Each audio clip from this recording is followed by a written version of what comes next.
At the beginning of the story we see Drasa, a sharpshooter, hiding in a tunnel for hours. In truth, she is waiting for her prey. Drasa had been given a task to kill a government officer at the nearby airport. A short while later a plane lands on the runway. The moment Drasa spots her target, she ends his life with a single shot from kilometers away. Drasa performs her work with such precision that the guards present there don't even realize who fired the shot or from where. After the mission is complete, Drasa goes to her mother's grave, where her father is already waiting. Here we learn something more about Drasa. Whenever she kills someone with her rifle, she keeps the shell casing of that bullet and hands those casings to her father. Drasa is a contract killer. She killed people for money, and she has already taken many lives. Killing people is something she does not like, but it has become her profession. So she gives those bullet casings to her father to ease his pain a little. Drasa tells her father that she has received another project that will last for a whole year and that she may not be able to visit him during that time. Her father replies, "You come every year and give me some bullet casings. But it won't happen next year. I'm in the last stage of cancer. I don't have much time left, and if I don't die in the coming days, I will end my life myself on February 14th, Valentine's Day, because I have no reason to live anymore. Your mother is dead, and you only come to see me once or twice a year because of your work. So this might be our last meeting." Hearing this, Drasa's eyes fill with tears. Now the scene shifts and we meet the story's other lead character, Levi. Levi's life is far from well. He often has terrible dreams and sleep is a stranger to him. One night, waking from a bad dream, Levi leaves his house and goes down to the sea. He feels a little better there and begins to write in his diary. Suddenly, he receives a message on his phone containing an address and a demand to get there as soon as possible. Without wasting time, Levi goes to a military base and meets a lady officer named Barto. During their conversation we learn that Levi is not an ordinary man, but a retired army officer and a deadly sniper who has killed more than 200 people with his rifle. Barto tells Levi, "I want to send you on a mission because you are an exceptional sniper and only you can do this." But before sending him, she asks an important question. "If you go on this mission, is there anyone waiting for you to remember you?" This question makes Levi uneasy, but he replies, "No, I have nobody left in this world." Hearing this, the lady says to Levi, "Prepare yourself. You will be sent on the mission in a few hours, and you will have to stay there for a year."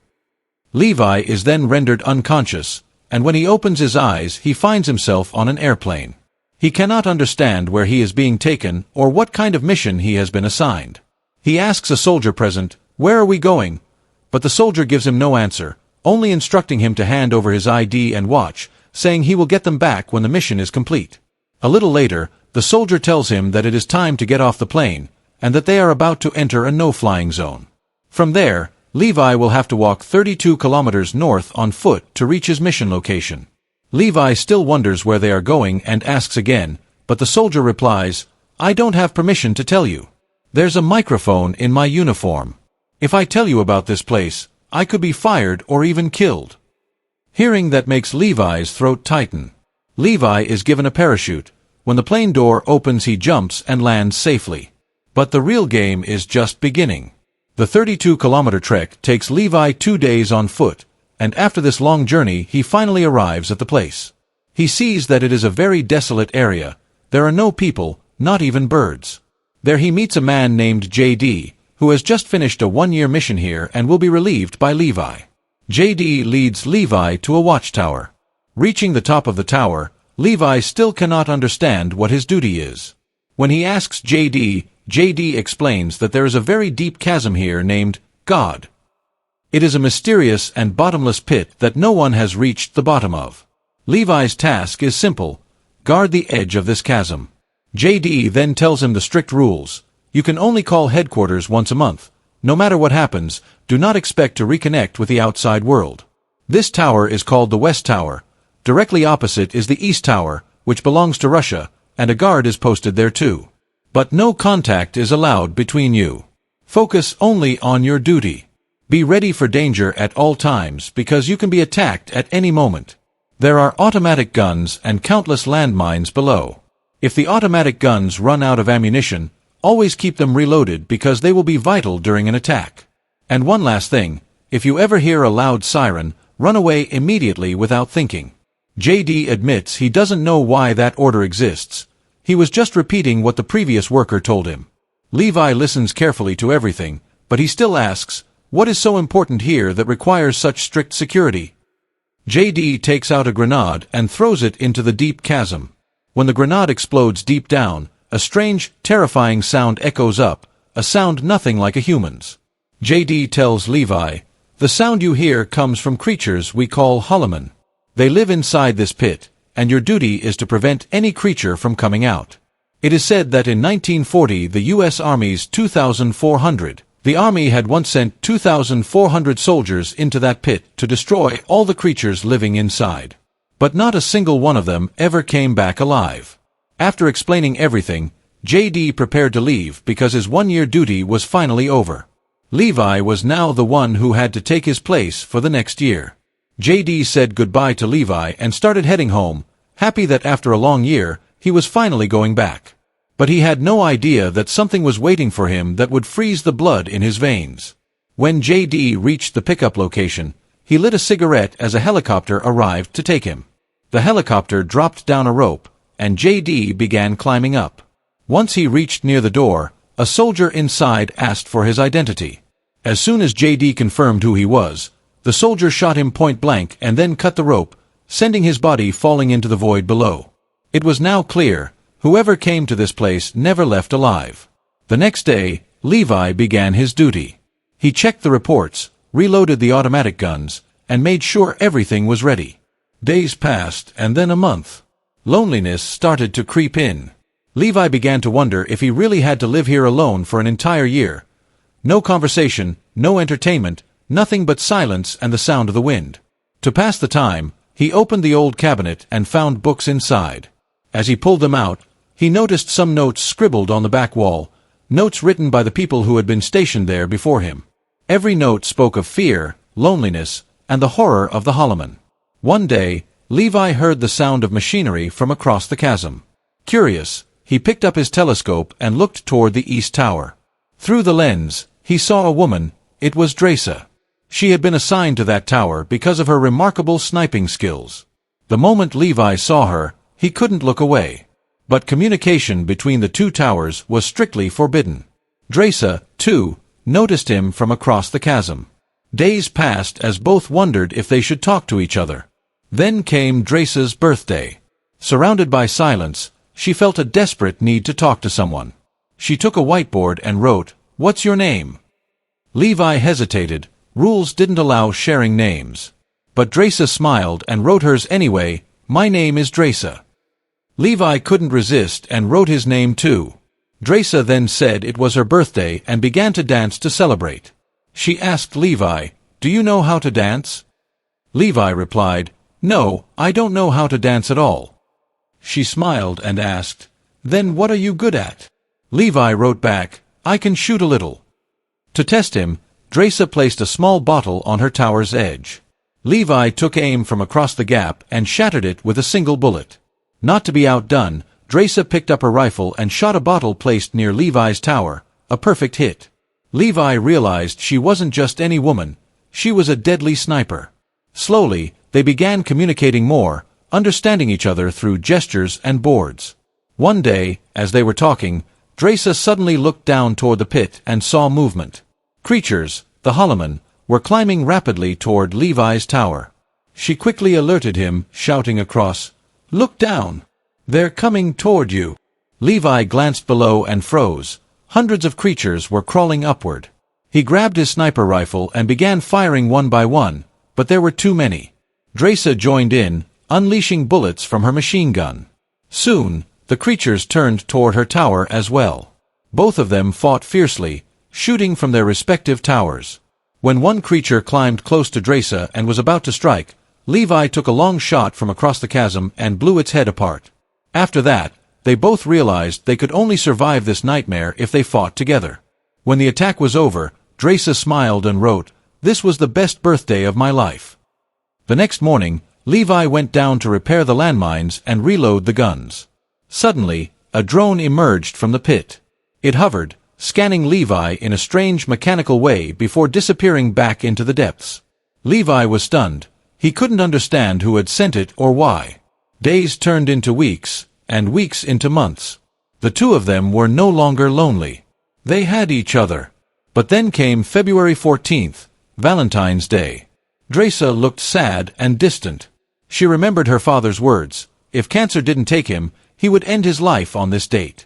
She wrote on the board, "I feel so alone today. I wish someone was with me." Levi, who had been longing to meet her since the beginning, could no longer resist. He decided to go to her tower. He built a launcher to shoot a strong rope across the chasm. The next morning, he fired the rope toward Drasa's side. She came out, tied it tightly to a tree, and secured it. Levi began his dangerous journey across the rope, hanging high above the abyss. Halfway through, the slope of the rope ended, and he had to pull himself forward with his hands. After nearly half an hour of effort, he finally reached Drasa's tower. Drasa laughed and said, "You smell terrible. Go take a shower first, then we'll talk." Levi laughed, shaking his head in disbelief. While he bathed, Drasa playfully hid his clothes and watched him through the security camera, smiling for the first time in a long while. Later, they sat together, talking for hours. Drasa told him her story, how she had no one left in the world, that her father must have killed himself by now. Levi shared his nightmares, his past as a sniper, and the ghosts that still haunted him. Night fell. Drasa played soft music. They danced slowly, and as they moved closer, they began to fall for each other. After a while, Levi looked at her and smiled. "I've written a poem for you," he said softly. "I'll give it to you when we get out of here." The next morning, Levi had to return to the West Tower. He said goodbye and began moving back across the rope. Drasa watched him go. But suddenly, creatures began climbing toward the towers again. One of them triggered a landmine, and the explosion sent metal fragments flying through the air. One sharp piece struck the rope, cutting it. Levi fell helplessly into the chasm. Seeing this, Drasa didn't hesitate for a second. She grabbed her parachute and jumped after him. She fell into a raging underground river, struggling until she finally reached the shore. Levi, on the other hand, was lucky. He landed on a giant tree. He was badly injured but alive. When he regained consciousness, a massive worm-like creature was crawling toward him. He tried to defend himself, but the branch beneath him broke, and he fell into the roots below. The roots began wrapping around him, tightening like snakes. Just before he was about to be crushed, Drasa appeared, slashing the roots with her knife and freeing him. Together, they looked around. The place was eerily silent, dark, damp, and filled with fear. Suddenly, creatures emerged from behind the trees, attacking them. Levi grabbed his rifle and shot one in the head. Together, they fought back fiercely and killed them all. Then Levi noticed something terrifying. One of the dead creatures was wearing an old American Army uniform. The realization hit him hard. He remembered what J.D. had said, that 2,400 soldiers were sent here in 1940 and never returned. Levi and Drasa continued moving through the underground world until they reached a horrifying place. Bodies of humans were scattered everywhere, decomposing, with plants growing through their flesh. It looked as if a deadly virus had taken over everything. Suddenly, something moved among the trees. The creatures were still chasing them. They ran as fast as they could and found shelter in a broken, abandoned church. Inside, they saw bodies lying everywhere, people who had seemingly taken their own lives to escape the virus. Out of nowhere, a giant spider leapt onto Drasa, and dozens more crawled out from the shadows. These spiders were enormous. Levi and Drasa fought desperately, shooting and stabbing until the creatures were dead. But as they caught their breath, the church door began to shake. The creatures outside had found them. They break inside. Levi and Drasa start firing at the creatures to save their lives and somehow manage to escape from the church. Just then, Levi notices an old tunnel carved into the mountain ahead. They quickly run inside. Once inside, they realize it's actually an old laboratory. Broken glass, rusted containers, and shattered machines were scattered everywhere. While exploring, Levi finds an old DVD cassette. He plays it, and a woman appears on the screen. She says that they were working on a secret chemical missile project there, along with hundreds of scientists. But one day, a massive earthquake struck, and the missile's chemicals leaked out. The toxic gas mixed with the air, and within hours, people started getting infected by a deadly virus. The woman shows her stomach and reveals that she, too, is infected. She says they informed the military and begged them to bomb the entire area to stop the infection from spreading. But the military refused. After watching the video, Levi finds a modern computer in the lab, something that clearly didn't belong to such an old facility. When he turns it on, he's shocked by what he discovers. The screen shows information about a company called Dark Lake, a private paramilitary organization. The company had been collecting samples of infected humans from this very place to create super soldiers by experimenting on their own troops. That's why no country wanted to destroy this area. It was too valuable to their secret experiments. Levi also learns that deep beneath the pit lies a massive missile. If activated, it would destroy everything within a 4.2-kilometer radius. Levi and Drasa finally understand everything. The woman who sent them here, Lady Bartow, is the true owner of this place. She had been using it for her own evil experiments.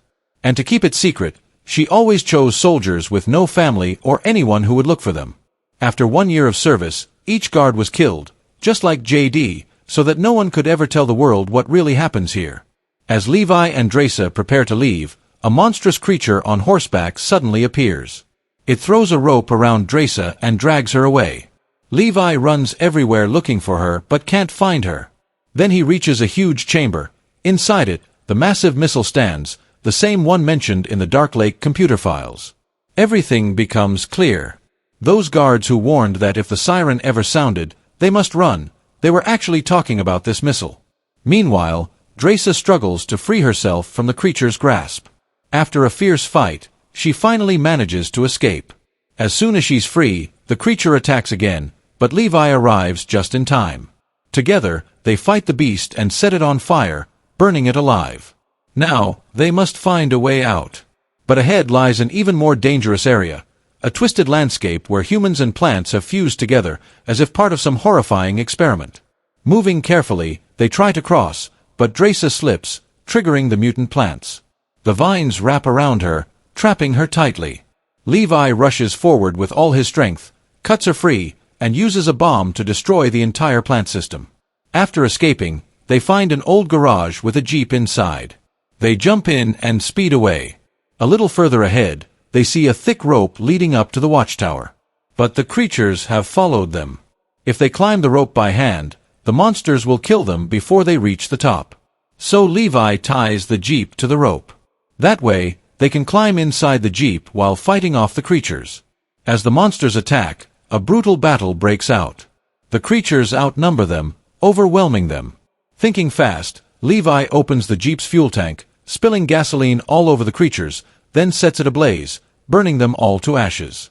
Finally, they cut the rope and let the burning jeep fall, crushing whatever was left below. They manage to climb to safety. Now they both know the truth. Even if they complete their 1-year duty, Lady Bartow will kill them afterward. So they make a bold decision. They will not protect this place anymore. They will destroy it completely so that no other soldier will ever be trapped here again and so that this evil will end forever. Drasa tells Levi she has a safe place to hide in France. "We'll go there, get married, and live a new life," she says. Levi agrees but insists he must return to his tower first. "I'll set a bomb in the tower," he says, "and activate the missile. When it explodes, everything here will be wiped out." Levi climbs back to his tower using the rope. Meanwhile, Lady Bartow contacts him, asking suspiciously, "Did you go inside the pit? Someone turned on our computer." Levi lies, saying, "No, I didn't go there." But Bartow already knows the truth. She's seen everything through the security cameras. "Still," she continues calmly, "if you didn't, then it must have been the guard in the West Tower, Drasa. She broke the rules. Kill her." Levi pretends to agree, but Bartow knows he won't do it. She realizes they plan to escape and expose her secret. So she flies there herself in a helicopter. But before she arrives, Levi and Drasa have already set their plan in motion. Levi takes the longest shot of his life from a great distance, firing directly at the tower connected to the missile. The bullet hits its mark, and a loud siren begins to wail. The countdown has begun. They run as fast as they can, knowing the explosion will destroy everything within 4.2 kilometers. Drasa manages to get far enough away, but Levi is injured and can't run fast. Bartow, realizing what's about to happen, tries to escape in her helicopter, but it's too late. The missile detonates with a massive explosion. The blast wave and fire consume everything in its path. Bartow's helicopter is caught in the blast, and she dies instantly. Drasa barely survives, having reached a safe distance, but Levi is caught in the shockwave and thrown into the water. The entire pit collapses, burying all the creatures forever. Only Drasa remains alive. She stands on a high hill, waiting for Levi. Hours pass. Night falls. But he never comes. Tears fill her eyes as she realizes Levi is gone. Months later, Drasa sits in her small apartment in France, reading the poem Levi had written for her. Every word reminds her of him. With tears in her eyes, she tries to move on and starts a new life working as a waitress in a hotel. Then, one ordinary day, she turns and freezes. Levi is standing right in front of her, alive. She can't believe it. Overcome with joy, she runs into his arms, holding him tightly. And with that, their story finally comes to an end.